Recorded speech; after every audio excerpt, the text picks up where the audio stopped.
Application मंजूर हुई है तो अमेंडेड रिट पेश करेंगे, फिर डिवीजन बेंच में सुनवाई होगी। पिटीशन मेरी और मुझे ही पार्टी नहीं बनाया गया। नमस्कार, आप देख रहे हैं न्यूज 18 राजस्थान, आपके साथ मैं हूं अभिषेक। बड़ी खबर इस वक्त की आपको बताएं, सुनवाई हाईकोर्ट में चल रही है, जहां पर सचिन पायलट गुट की ओर से हरीश साल्वे ने कहा है कि पायलट गुट ने दल बदल कानून का उल्लंघन नहीं किया है। डिवीजन 1 बेंच में सुनवाई चल रही है। 10वीं अनुसूची का उल्लंघन नहीं हुआ है, यह कहा है हरीश साल्वे ने, जो कि सचिन पायलट गुट के वकील हैं और वो सचिन पायलट का जो गुट है उसका पक्ष कोर्ट में रख रहे हैं। साल्वे ने स्पीकर के आदेश को लेकर सवाल उठाए हैं। स्पीकर इस मामले में पक्षपात कर रहे हैं। स्पीकर को कोर्ट में बुलाने की भी अपील की गई है। तो ये बड़ी खबर इस वक्त की आपको बताएं, सुनवाई जो है वो हो रही है हाईकोर्ट में और यहां पर पक्ष रखा गया है सचिन पायलट के गुट का, जिसमें हरीश साल्वे जो कि जाने माने वकील हैं और वो पक्ष रख रहे हैं इस वक्त।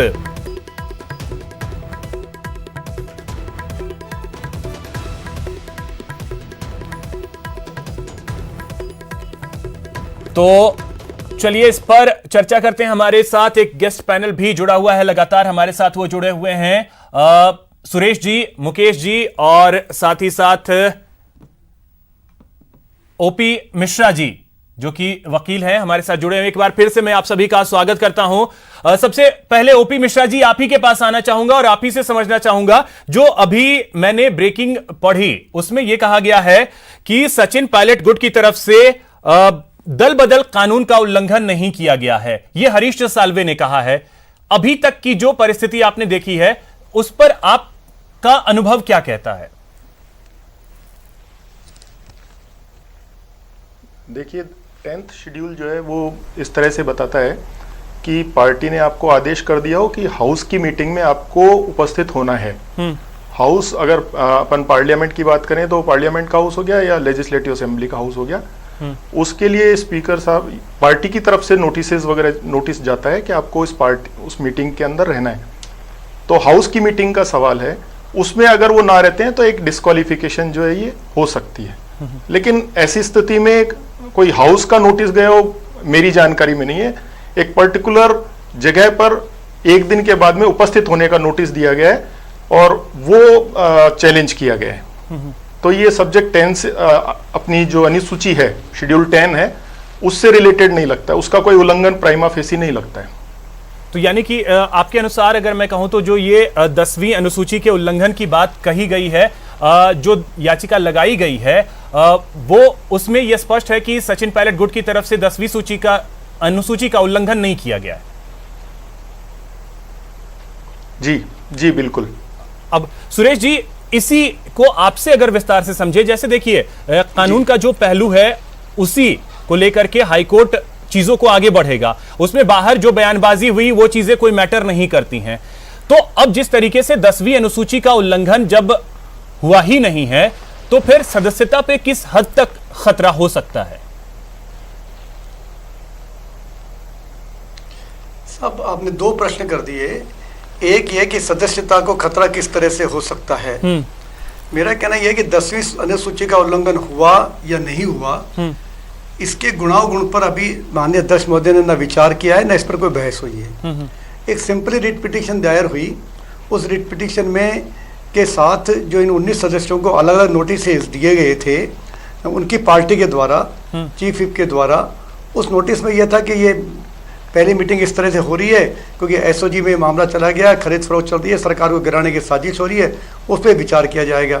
माननीय सदस्य नहीं आए, उन्होंने उनको सेकंड चिट्ठी भेजी, लिखित में भेजी कि आप उस मीटिंग में आइए, बहुत इंपॉर्टेंट है, और आप नहीं आते हैं तो लिखित में न आने की सूचना दे, कारण बताएं। और यदि आप ऐसा नहीं करते हैं तो ये माना जाएगा कि आप कांग्रेस पार्टी के साथ एसोसिएट नहीं हैं या नहीं रहना चाहते हैं। प्रकारांतर से इसका अर्थ कांग्रेस पार्टी या चीफ भी मान रहे हैं कि वे सदस्य स्वेच्छा से कांग्रेस पार्टी के सदस्य नहीं रहना चाहते। यहाँ दल बदल कानून लागू हो जाता है। दल बदल कानून ये कहता है कि यदि कोई सदस्य स्वेच्छा से अपनी दल की सदस्यता का त्याग कर देता है, और इसी कानून की इसी धारा के तहत ये रिट पिटीशन दायर की गई है। अगर कोई सदस्य अपनी इच्छा से दल का त्याग कर देता है जिस पर वो चुनाव जीत करके आया है, तो अब उस पर दल बदल का कानून लागू होता है, और दल बदल याचिका का निस्तारण करते समय स्पीकर को ये पावर होती है कि वो उनकी सदस्यता समाप्त कर दे। ठीक है। अभी जो याचिका दायर हुई है, याचिका दायर करने वालों का पक्ष जरूर यह है कि इसका उल्लंघन हुआ है, लेकिन स्पीकर ने तय नहीं किया है कि इसका उल्लंघन हुआ है, स्पीकर पे कि वो इसे किस तरीके से देखते हैं। मुकेश जी, अगर मैं आपसे एक चीज समझूं, कि मुकेश जी आपसे समझूं, अगर समय दिया गया था स्पीकर की तरफ से कि 1 बजे तक आपको अपना जवाब देना है, 17 तारीख से कि 1 बजे तक आपको जवाब देना है, उससे पहले ही 2 विधायकों को निलंबित कर दिया जाता है, क्या यह थोड़ी सी हड़बड़ाहट को भी नहीं दिखा रहा? ठीक है, देखिए इसमें मेरे को जो लगता है, जो मैं समझ पा रहा हूं जी, वो ये है कि जब चूंकि मामला कोर्ट में नोटिस के खिलाफ ही पहुंच गया, अभी जो विधानसभा स्पीकर ने उनसे नोटिस जारी किए, उनसे जवाब मांगा, एक्चुअली नोटिस क्या है, जवाब ही तो मांगा है कि आपके खिलाफ ये आरोप लगाए हैं मुख्य सचेतक, सरकारी मुख्य सचेतक ने, आप अपना जवाब दे दीजिए। उसके खिलाफ ये कोर्ट आ गए। अब जो कोर्ट में चल रहा है उसको आप थोड़ा सा समझ लें कि कोर्ट के अंदर इस चीज को तय कराने की कोशिश नहीं की जा रही है, कोर्ट में इसको लटकाने की कोशिश की जा रही है। जिस तरह का जो प्लानिंग है, देखिए ये कानूनी दाव पेच होते हैं और ये सब इसी तरह से चलते हैं, इस पूरे मसले को उलझाने की कोशिश की जा रही है। वरना वो अपना जवाब देते नहीं देते, उनको जवाब देना था नहीं देना था, वो बात की बात थी। अभी खाली नोटिस ही तो जारी हुए, कोई फैसला तो किया ही नहीं है स्पीकर ने उनके खिलाफ, क्या आपके खिलाफ ये आरोप साबित होते हैं या नहीं होते। दूसरी एक बात ये कहना कि 10 शेड्यूल के अंदर सिर्फ हाउस के अंदर वोटिंग या हाउस के अंदर जो कार्रवाई होगी उसके लिए ही उनको, अगर उसके उल्लंघन पे ही उनको किसी सदस्य को, किसी राजनीतिक दल के सदस्य को डिस्क्वालीफाई किया जाएगा, ये गलत है। मैंने आपको पहले भी बताया कि वॉलेंटरी अगर कोई सदस्य अपनी सदस्यता छोड़ देता है, पार्टी की सदस्यता छोड़ देता है, उस स्वेच्छा से, जिस स्वेच्छा जो शब्द है उसको सुप्रीम कोर्ट डिसाइड कर चुका है बड़े अच्छे से। शरद पवार यादव का केस मैंने आपको पहले याद दिलाया, डी रवि का केस मैंने आपको याद दिलाया 1994 का, ये सारी चीजें तय हो चुकी है। स्वेच्छा से क्या अर्थ है, इसकी व्याख्या हो चुकी है। मैं अब उस व्याख्या में इसका ये देखिए, ये कानूनी पहलू है, वो हाईकोर्ट में वो चीजें तो चल रही हैं, लेकिन मैं दूसरे पहलू को आपसे जरा सा समझना चाह रहा था कि कांग्रेस क्या थोड़ी हड़बड़ाहट में तो नहीं दिख रही है ना, क्योंकि वक्त जो उनको दिया गया था थोड़ा सा उस समय तक का तो इंतजार किया जा सकता था, उससे पहले ही 2 को निलंबित कर दिया गया।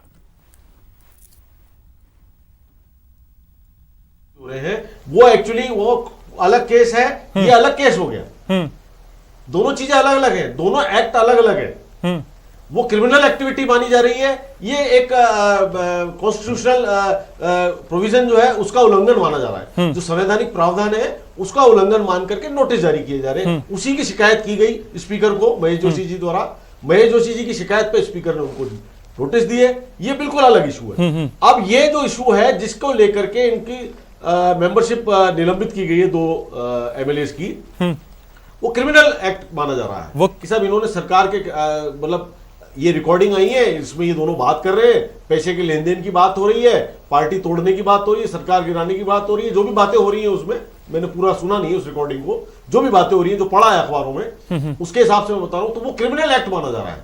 बिल्कुल, वो पैसे के लेन देन को लेकर के बहुत सारी चीजें, उस पर FIR दर्ज करने के बाद में अब उनको दोनों चीजें अलग है। बिल्कुल। अब एक चीज सुरेश जी, इसके बारे में अलग देखें तो ज्यादा बेहतर रहेगा। जी सुरेश जी, इसको शायद इस केस पे फर्क जरूर पड़ेगा, ये मैं आपको बता। हाँ, वो फर्क पड़ेगा। सुरेश जी, इसको थोड़ा सा विस्तार से आप शायद बता पाएं। देखिए, ये तो कहा गया है स्पीकर की तरफ से कि हम शाम 5 बजे तक कार्यवाही जो है वो नहीं करेंगे। 1 बजे तक का उनको समय दिया गया था कि अपना जवाब दें। तो क्या जवाब देने के लिए 5 बजे तक का समय है, या 1 बजे तक का ही उनके पास वक्त था जो खत्म हो चुका है, या फिर जवाब देने के लिए अभी भी उनके पास 2-2.5 घंटे बचे हैं? क्योंकि उसमें कार्यवाही नहीं करने की बात कही गई है। स्पीकर साहब ने जो स्पीकर साहब ने इस संबंध में जारी किया है आदेश, उसको उसके शब्दों को पढ़े बिना इसका कोई अर्थ नहीं निकाला जा सकता। जितना टीवी के माध्यम से जानकारी मिल रही है उससे जो आप अर्थ लगा रहे हैं वो अर्थ भी निकलता है कि उन्होंने कार्रवाई ना करने के लिए 5 बजे तक का समय दिया है, न कि टाइम जवाब देने का बढ़ाया है। दोनों ही बातें हैं, लेकिन प्रकारांतर से अर्थ दोनों ही निकाले जा सकते हैं। वास्तविक अर्थ तो जब तक जो वो कह रहे हैं अगर उसका उन्होंने कोई लिखित भी जारी किया है तो उसको पढ़ के समझा जा सकता है, और लिखित जारी नहीं किया है, उन्होंने वैसे बयान दे दिया है कि मैं कोई कार्रवाई नहीं करूंगा, तो फिर उसका कोई भी अर्थ हम ले सकते हैं। जो स्पीकर परिस्थिति के अनुसार लक्ष्य समझे वो लक्ष्य ले सकते हैं। एक बात मैं और कहना चाहूँगा कि जो याचिका दायर की गई है जी, वो याचिका दल बदल कानून की जो धारा है उसके पैरा 21A के तहत जारी की गई है। और 21A क्या कहता है? 21A ये कहता है कि कोई सदस्य स्वेच्छा से दल का त्याग कर दे। सिर्फ बात इतनी सी है कि स्वेच्छा से दल का त्याग कर दे। मेरा कहना यह है कि यदि कांग्रेस पार्टी ये मानती है कि उन्होंने स्वेच्छा से दल का त्याग कर दिया है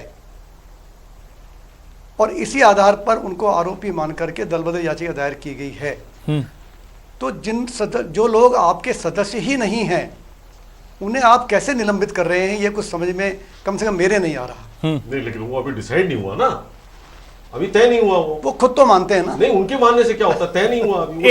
एक मिनट देखिए, यही थोड़ा सा जो है, इसी चीज के लिए मैंने सवाल पूछा था। एक चीज महेश जी और सुरेश जी, मैं आपके पास आता हूं। इस वक्त हमारे सहयोगी लवली के पास कुछ अपडेट है। लवली, बताएं।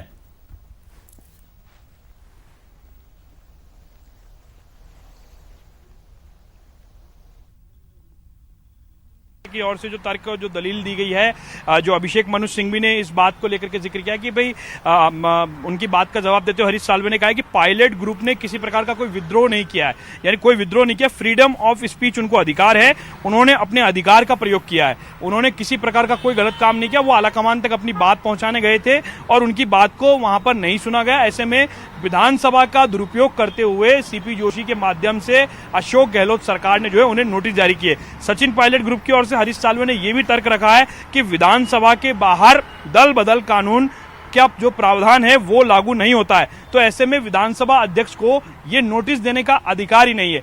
ये तर्क फिलहाल जो नया अपडेट हमारे पास आया है वो हरीश साल्वे की ओर से रखा गया और उसमें ये साफ कहा गया है कि विधानसभा अध्यक्ष को सचिन पायलट ग्रुप की ओर से ये जो दल बदल कानून है ये इस पूरे मसले पर लागू नहीं होता है। ऐसे में विधानसभा अध्यक्ष को नोटिस देने का कोई अधिकार नहीं है। हरीश साल्वे ने अपनी इस बात को और मजबूत करते हुए ये भी कहा है कि पायलट ग्रुप ने किसी प्रकार का कोई विद्रोह जो है वो नहीं किया, वो अपनी बात रखने के लिए गए थे और जिस तरह से राजस्थान की सियासी समीकरण थे उसी बीच में अशोक गहलोत ने बाड़ेबंदी की और इससे तमाम चीजों को लेकर के सारी जो चीजें हैं वो अशोक गहलोत पे थोपने की जो सरकार है वो बोले गलत तरीके से ये नोटिस जो है वो जारी किए गए। ये फिलहाल तर्क जो है अंदर कोर्ट के अंदर चल रहे हैं। जी बिल्कुल, और भी जैसे ही कुछ अपडेट आते हैं आप लवली नजर बनाए रखें। अब ओपी मिश्रा जी, इसको सुना होगा आपने, हमारे सहयोगी लवली ने जो अपडेट दिया, जो बातें कही गई हैं, फ्रीडम ऑफ स्पीच जो है अब वो भी इसमें उसकी एंट्री भी हुई है कि ये फ्रीडम है कि वो क्या करना चाह रहे थे। उन्होंने किसी तरीके का कोई बगावत नहीं किया है, कोई विद्रोह नहीं किया है। इसको विस्तार से आपसे समझना चाहेंगे कि हरीश साल्वे का ये तथ्य क्या मायने रखता है। देखिए, फ्रीडम ऑफ स्पीच जो है वो एब्सोल्यूट एक फंडामेंटल राइट है। कुछ एक इसकी लिमिटेशंस भी हैं, लेकिन जहां तक आपने कहा, हरीश साल्वे साहब ने जो कोर्ट में कहा कि उन्होंने भी हाउस पर जोर दिया है कि हाउस के बारे में अगर कोई चीज होती है तो उसके बारे में वो 10th शेड्यूल लागू होती है। और अगर स्वेच्छा वाला आधार लेते हैं कि स्वेच्छा से सदस्यता त्याग दी है, तो स्वेच्छा का तो कोई दूसरा आदमी मतलब नहीं निकाल सकता जब तक कि जिस आदमी के बारे में कहा जा रहा है कि उसने स्वेच्छता से अपनी सदस्यता त्याग दी है वो खुद ही बता सकता है कि उसने त्यागी नहीं त्यागी। उसका इम्प्लीकेशन से आप मतलब नहीं निकाल सकते। बिल्कुल। तो एक तो हाउस में अगर वो एब्सटेन रहता है नोटिस के बावजूद, एक तो वो ग्राउंड होता है, दूसरा स्वेच्छा वाला होता है। तो स्वेच्छा वाला इसलिए नहीं लगेगा क्योंकि वो खुद आदमी बता सकता है उसने स्वेच्छा से त्यागा नहीं त्यागा। आप उसके 2-3 चीजों को जोड़ करके आप कंक्लूजन नहीं निकाल सकते, वो बताएगा कि उसने स्वेच्छा से सदस्यता का त्याग किया या नहीं किया है। तो यहां पे स्वेच्छा की बात तो है, इसके अलावा इंटेंशंस को लेकर के भी बातें होती हैं। जैसे एक केस जिसका जिक्र मुकेश जी ने भी अभी कुछ देर पहले किया था, ओपी मिश्रा जी उस वक्त आप नहीं थे। दरअसल ये मामला जो है शायद आपके संज्ञान में भी हो, शरद यादव जो कि बिहार में जेडीयू जो पार्टी है उसके सांसद थे, और उस दौरान उन्होंने पार्टी की तरफ से जो कहा गया था उसका उल्लंघन किया था। एक दूसरी पार्टी के जो कि विपक्षी पार्टी थी उसकी रैली में जाकर के वो शामिल हो गए थे, जिसके बाद सुप्रीम कोर्ट तक मामला पहुंचा और उन्हें अपनी सदस्यता से हाथ तक भी गंवाना पड़ा था।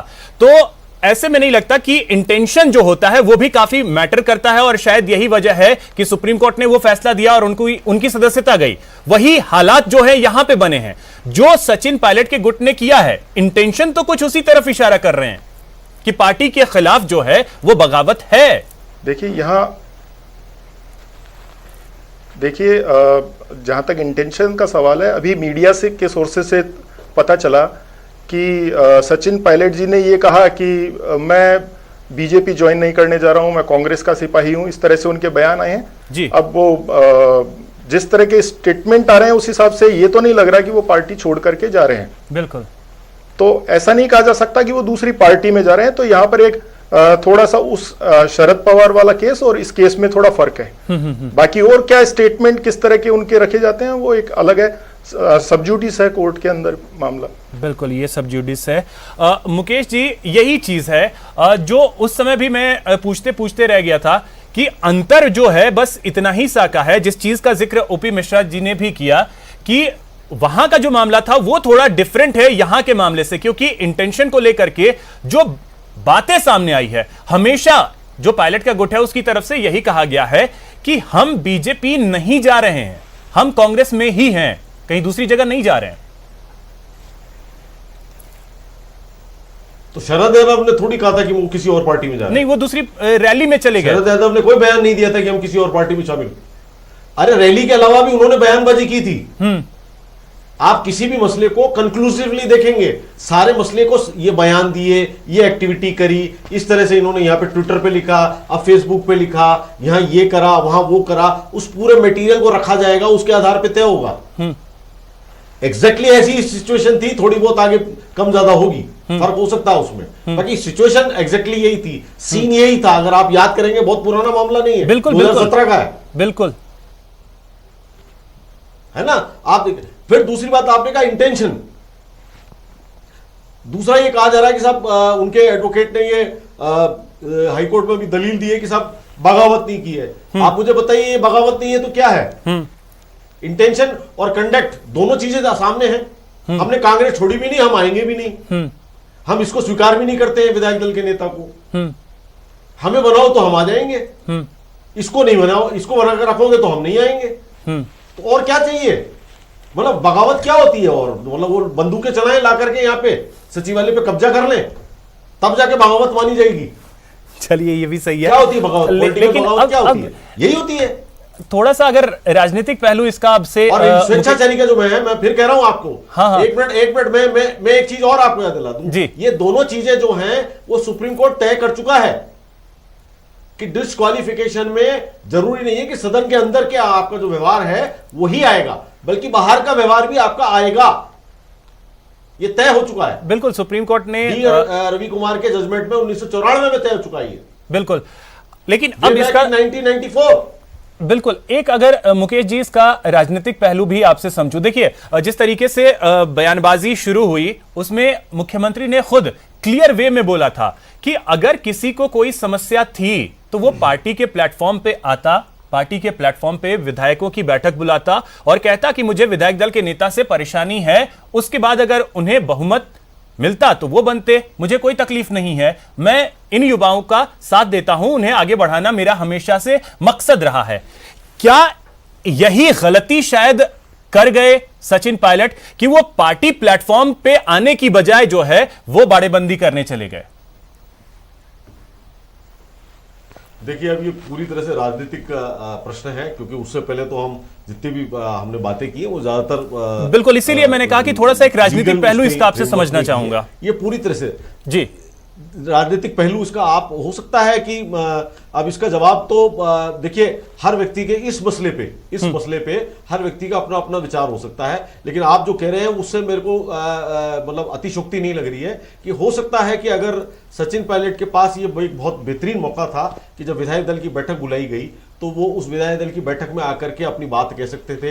वो और उनके साथी, उनके जो समर्थक विधायक हैं, वो वहां पे खूब अपने खुल करके बात करते और वो ऐसी परिस्थितियां पैदा कर देते कि साहब या तो अशोक गहलोत को त्याग पत्र देना पड़ता या वो वोटिंग कराते वहां पे विधायक दल की कि साहब वोटिंग करा लो, कौन कितने विधायक किसके पक्ष में। वो बात तो सत्य है, ये तो डेमोक्रेटिक तरीका ही यही है, ये बात सही है। दूसरा, लेकिन एक इसके साथ ही एक प्रश्न जुड़ा हुआ है कि अगर 1.5 साल तक जिस तरह के आरोप लगा रहे हैं सचिन पायलट जी की जो शिकायतें हैं और उनके साथियों की जो शिकायतें हैं, अगर उनको सही माना जाए तो वो तो प्रदेश कांग्रेस कमेटी के अध्यक्ष थे। बिल्कुल। क्या कभी 1.5 साल के अंदर सचिन पायलट जी ने प्रदेश कांग्रेस कमेटी की बैठक बुला करके सरकार की कार्यप्रणाली को लेकर के कोई प्रस्ताव पारित किया?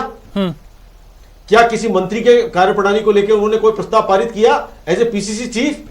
क्या कभी जिला कांग्रेस कमेटी ने किसी ने कोई प्रस्ताव पारित किया सरकार की कार्यप्रणाली पे, जबकि वो कर सकते थे? तो सारे अधिकार तो पीसीसी चीफ होने के नाते उन्हीं के पास थे। होता है, यही होता है। पीसीसी चीफ होने के नाते अधिकार भी तो उन्हीं के पास थे। हाँ, ये काम तो कर ही सकते थे। मैं बिल्कुल वही कह रहा हूं सर कि वो कर सकते थे, वो सरकार के ऊपर प्रश्न चिन्ह लगा सकते थे। मुख्यमंत्री मुकेश जी, 1 मिनट आपके पास आ रहा हूं। इस वक्त एक अपडेट है सचिन के पास। सचिन क्या अपडेट? बिल्कुल, देखिए हरीश साल्वे अपना फाइनल आर्गुमेंट कर रहे हैं, कंक्लूजन्स की तरफ वो बढ़ रहे हैं। उन्होंने कहा है अंत में अभी थोड़ी देर पहले कि पायलट ग्रुप ने अपनी समस्या अपनी पार्टी के अंदर उठाने की कोशिश की थी। उनकी किसी भी तरह की जो एक्टिविटी है वो दल बदल कानून की अवहेलना नहीं मानी जाती है। ऐसे में जो उन्हें नोटिस दिया गया है उसकी कोई वैधता नहीं है और उस नोटिस को रद्द किया जाए।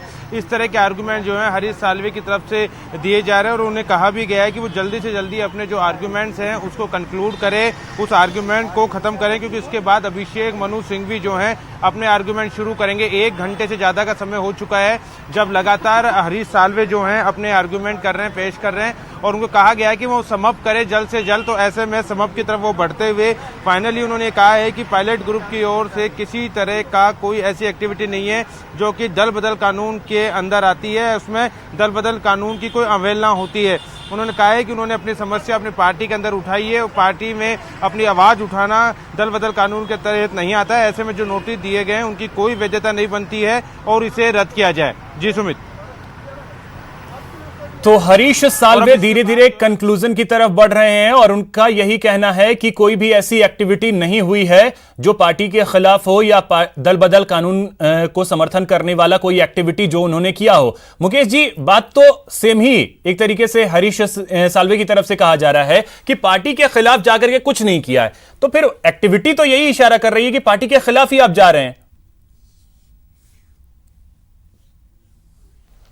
देखिए, मैं बात कर रहा था आपको उस कानून का हवाला देकर के। जी, अब ये राजनीतिक दल जो हैं वो किस तरह से उसको लेते हैं, किस तरीके से उसको देखते हैं, ये उन पर डिपेंड करता है। इस पूरे मसले में अगर आप देखेंगे, शुरुआत में आपने बताया कि खुद मुख्यमंत्री ने कहा कि 1.5 साल से कोई बात नहीं है। बिल्कुल। अब बताइए, मुख्यमंत्री कह रहे हैं, खुद ही स्वीकार कर रहे हैं आज की 1.5 साल से कोई बातचीत नहीं है। कितनी बड़ी बात है। क्यों नहीं बातचीत उन्होंने शुरू करी?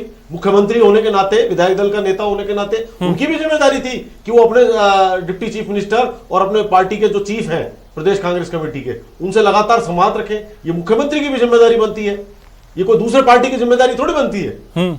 क्यों नहीं उन्होंने अपनी तरफ से कदम उठाया? ये मुख्यमंत्री से पूछा जाना चाहिए कि भाई आप मुख्यमंत्री हैं, विधायक दल के आप नेता हैं, आप अपनी पार्टी के डिप्टी चीफ मिनिस्टर से आपका कोई सवाल नहीं। कितनी जिम्मेदारी दोनों तरफ से बनती है। और मुकेश जी, सुरेश जी, ओपी मिश्रा जी, मैं आपके पास एक छोटे से ब्रेक के बाद लौटूंगा और इस चर्चा को जारी रखूंगा।